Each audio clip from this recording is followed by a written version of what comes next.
Next up, in our one from every team series, we have one potential trade candidate from all 31 NHL teams. Now this was kind of tough to pick them for every team because some of these teams are contending, their rosters are already intact, so I tried my best to pick at least one player from every team, with the exception of one team in this video that I did not pick a player for. So without wasting any more time, let's jump right into the video. Starting the video off with Ritchie for the Anaheim Ducks. A 23-year-old winger, was a former 10th overall pick in 2014 by the Ducks, and he really has not lived up to the hype whatsoever. A decent year for him in terms of point totals last year with 31 in 60 games, but honestly next year with a lot of the youth probably coming into the lineup, I could honestly see Ritchie getting bumped down, maybe even to like the 4th line, and if that's the case, I definitely think he's expendable and there's a good chance we could see him traded next year. Moving on, we have the Arizona Coyotes, and my pick is actually Antti Raanta. Now it's kind of crazy because just in the 2017-18 season, some people thought Raanta should have got some Vezina consideration. That is how good he played,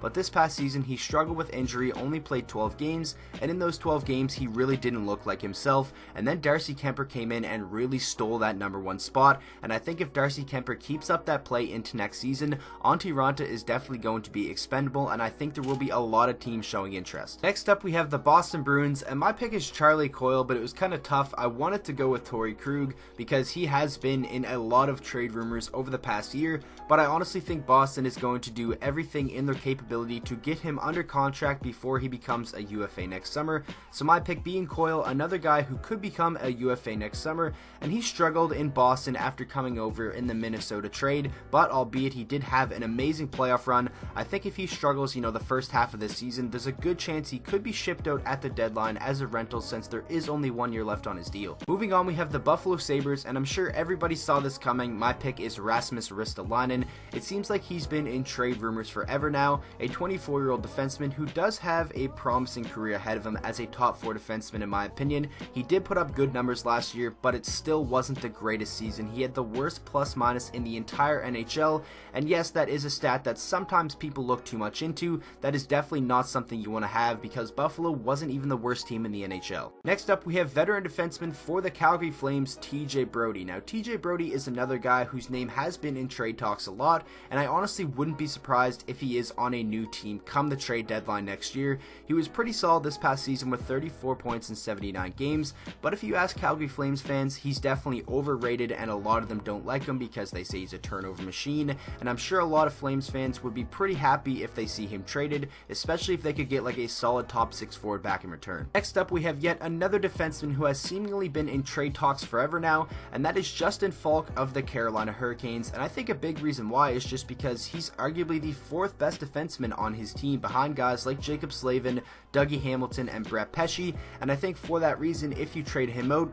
there is a lot of defensive depth there to make up for his loss, and if you want to upgrade another position of the team, I think trading Justin Faulk would be a really good idea. Maybe getting a guy like Antti Raanta to help out in the goaltending position, I think that would be a pretty good move for Carolina. Next up, we have Brendan Perlini for the Chicago Blackhawks, currently still a restricted free agent, and I honestly didn't think it would take this long for him to get signed because it's not like he's one of the bigger name free agents, but Chicago doesn't really have too much money to throw around, and it makes sense why he is still an RFA, and I think there is a good chance we could see him traded before the season even starts. Maybe see a situation like with what happened between Vegas and Nikita Gusev, where Chicago grants other teams an opportunity to talk contract with Brendan Perlini, they agree on something, and then the trade gets worked out afterwards. I think there is a good chance we could see something like that happen. Next up, we have Ian Cole for the Colorado Avalanche, and a big reason why I could see him traded is just because you have Cale Makar, who's a young defenseman who is definitely going to step into that top 4 next season, and then they just drafted Bowen Byram, who is arguably NHL ready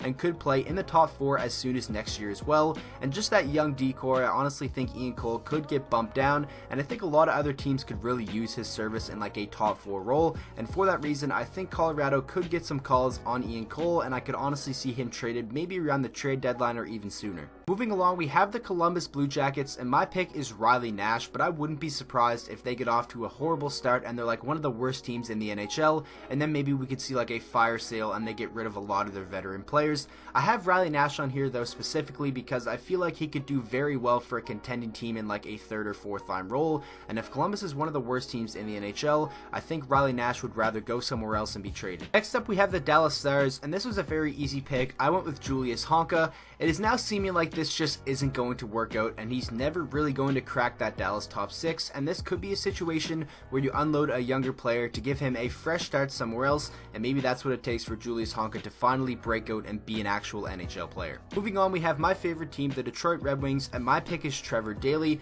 and the biggest reason why is because we have young defensemen like Filip Hronek, who I think is going to be a mainstay in the top 6 next year. Dennis Cholowski, I think, is going to be pushing for a job. Same goes for Moritz Seider. I think as soon as next year he can come in and contribute, and if that is the case, I honestly think all those young D-men could play Trevor Daley out of the lineup, and if that happens, I think there is a strong possibility we could see him being traded next year. Next up, we have Jesse Puljujarvi for the Oilers. I'm honestly sick of talking about this situation. I'll talk about it again once he is finally traded, because it is the worst kept secret in the NHL that he wants out of Edmonton in a bad way. So Ken Holland, do what's right, trade him away, try to get a winger to play with McDavid, and that's honestly all I have to say on this situation. Moving along, we have the Florida Panthers. Now this one was kind of tough. I was honestly going to just say nobody, but I guess I'm going to go with Mark Pysyk, a 27-year-old defenseman on the final year of his contract, and if he struggles and some other defensemen in Florida play well and bump him down the lineup, I think we could see him traded as a rental at the deadline, but other than that, I honestly think Florida's roster is intact and ready to contend. Next up, we have the LA Kings, and my pick is Tyler Toffoli, another player who's heading into the final year of his contract,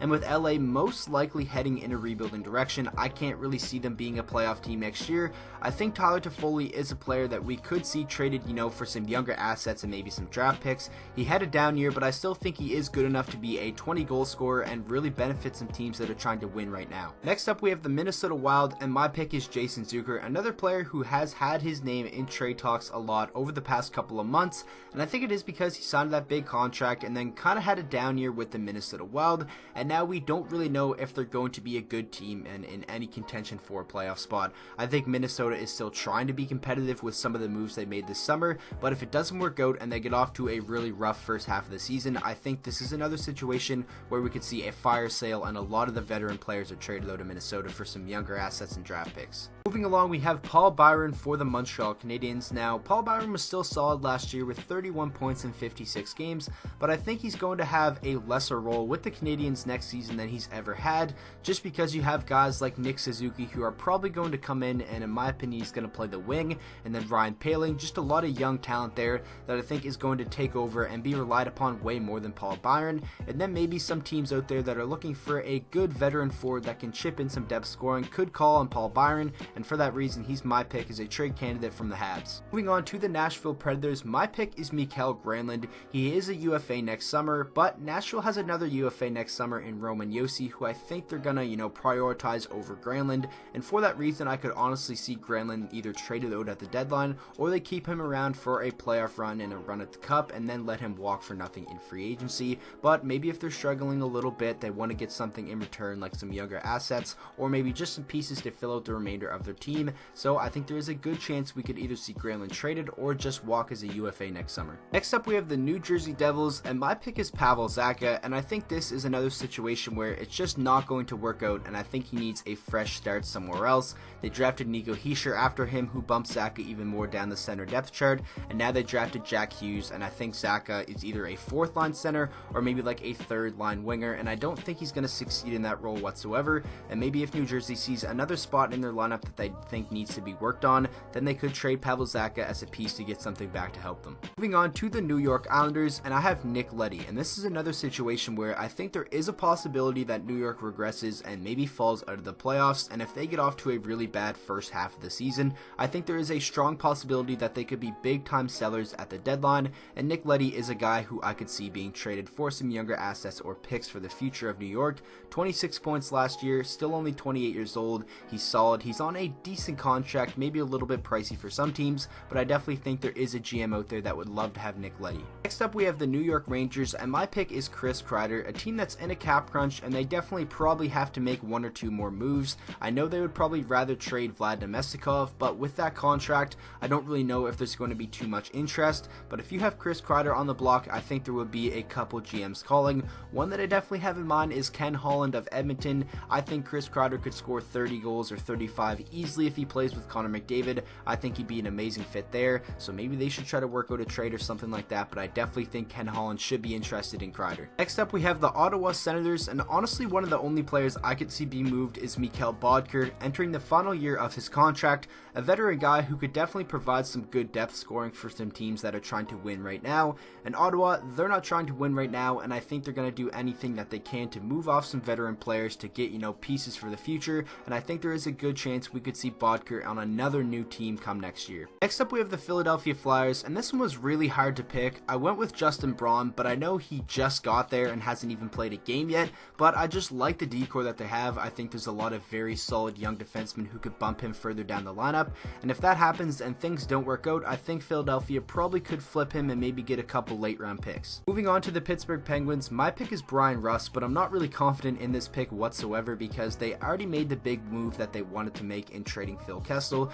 The roster has already been shaken up, but if they want to do it a little bit more, I think a guy with some value is Bryan Rust, but then again, I don't really think they want to trade him because he usually plays with Gensel and Sid, so he's a guy that I just kind of threw in here just so I didn't put nobody for the Penguins, but you never know, maybe if they want to shake up the roster more, like I said, Bryan Rust is a guy I could see potentially being moved. Next up, we have the San Jose Sharks, and this one was tough. I was torn. I wanted to go with nobody, but then I just went with Melker Karlsson, only 1 year left on his deal, and I thought maybe if he's having a bad start to the season, we could see him flipped at the deadline for like a 6th or a 7th round pick or something like that, but again, this is a team that I think their roster is already intact and ready to compete, so my pick is Melker Karlsson, but I wouldn't be surprised if they just stand pat and don't make any moves at all. Moving along, we have the defending Stanley Cup champion St. Louis Blues, and the easy pick has to be Jake Allen. He was very shaky this past season, which saw him lose his starting job to Jordan Binnington, but then again, I wouldn't be surprised if maybe St. Louis wants to keep him around as kind of an insurance policy in case that year by Binnington was a fluke, but I don't think it was. I think Binnington is the starter for their future, and I honestly wouldn't be surprised if maybe Jake Allen wants a fresh start somewhere else and a trade happens which sends him out of St. Louis. Next up, we have the Tampa Bay Lightning, and my pick is Tyler Johnson. They are going to have to make a move. I could see a guy like Palat, Johnson, maybe Alex Killorn, any of those guys be traded over the next year because they have to make room for when that Andrei Vasilevsky contract kicks in, especially if they want to keep Brayden Point around, and I went with Tyler Johnson because I think he probably has a little bit more trade value than Palat and Alex Killorn. He almost scored 30 goals this past season. He stayed healthy, and Palat has struggled with injury a little bit, so for that reason, I think Johnson probably has the highest value of the three, and that is a big reason why I think we could see him traded over the next year. Next up, we have the Toronto Maple Leafs, and my pick is Cody Ceci, but they already made a lot of moves, so I wouldn't be surprised if they just stand pat. So I went with Ceci just because, he's going to be a UFA next summer. Toronto most likely isn't going to keep him around unless he has a really good year,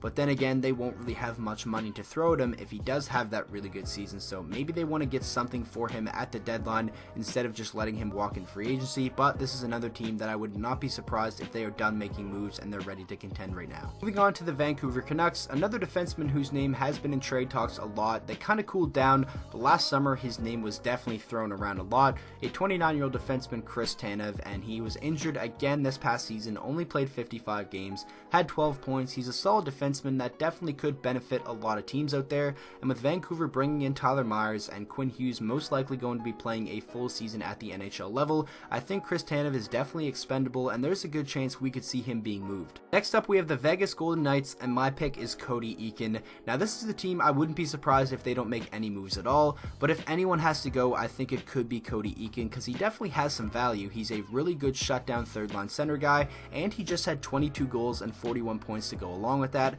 and I think especially if Cody Glass can come in and play that third-line center spot and bump Eakin down the lineup even more, that just makes him that much more expendable. Like I said, I don't think Vegas wants to move anyone, but if anyone has to go, I think it could be Cody Eakin. Next up, we have the Washington Capitals, and this is a team that I actually just went with nobody. I think they already made the moves that they were going to make this offseason. I think they like the lineup that they have, and they're ready to compete and try to go after another Stanley Cup. Let me know down in the comment section if there is anyone on Washington you could potentially see moved, but right now, I think they like the roster that they have. Now, finishing out the video with the Winnipeg Jets, I went with Laurent Brossoit, and the only reason is because maybe Eric Comrie is ready to come in and take that backup NHL role, but even if that happens, then I just think they'll put Brossoit down in the minors instead of trading him. You could say yes, guys like Brian Little, Matthew Perreault, Dmitry Kulikov, but let's be real, nobody wants those contracts, so this is another team I wouldn't be surprised if they just stand pat and try to go for a run with the roster that they have. So that is going to wrap up today's video. I really hope you guys did enjoy. Before I go, thank you guys so much for 15,000 subscribers. That is a crazy number, and the support you guys have shown on the channel lately has just been amazing. So thank you guys so much for all that, and let me know down in the comment section what you think of the new thumbnail concept. I think it looks pretty clean. And with all that being said, I hope you guys all enjoyed today's video. If you did, please make sure to drop a like on it and subscribe to the channel for daily NHL content, and I will see you guys all in the next video.